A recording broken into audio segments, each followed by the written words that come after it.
Okay, this is a flex. And this is the Hyptec HT, and here's a few things you should know about it.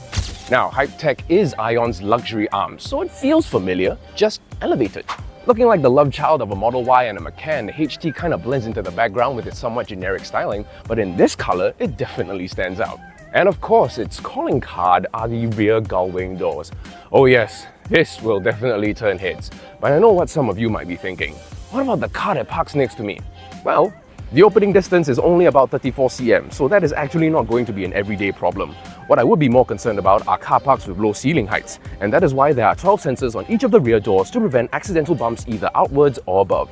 And if you think closing the front doors manually is too much effort, don't worry, you can just step on the brakes and they close automatically too. The cabin layout is very Ion, just with more material quality put in. The dashboard and even the door panels are completely wrapped in leather. The headliner and even the sun visors are wrapped in suede. There is currently only wireless Apple CarPlay, which is unfortunate, but wireless Android Auto may come in a future update.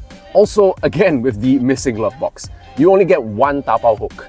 Why Hyptec? Why? But I must say, the color of this leather is love at first sight. And you also get a 22-speaker Dolby Atmos sound system. Audiophiles rejoice.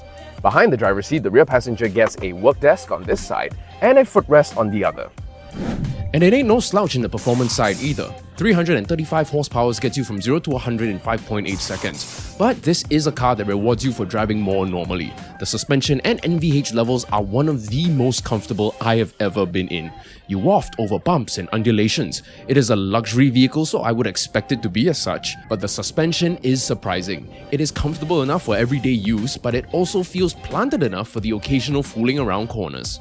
My one complaint would be that the rearward visibility is a little compromised because of the sloped tailgate. And I'm sure by now you're probably asking, is it worth spending an additional 30 grand for those gull wing doors? Because that is the one feature separating it from a myriad of other cars at this price point. But I'll put it to you this way, a base iX2 still costs 30 grand more than this car. And can you name me another car, brand new at this price point, that comes with gull wing doors? Because I can only think of one. Thanks for watching, and I'll see you all soon.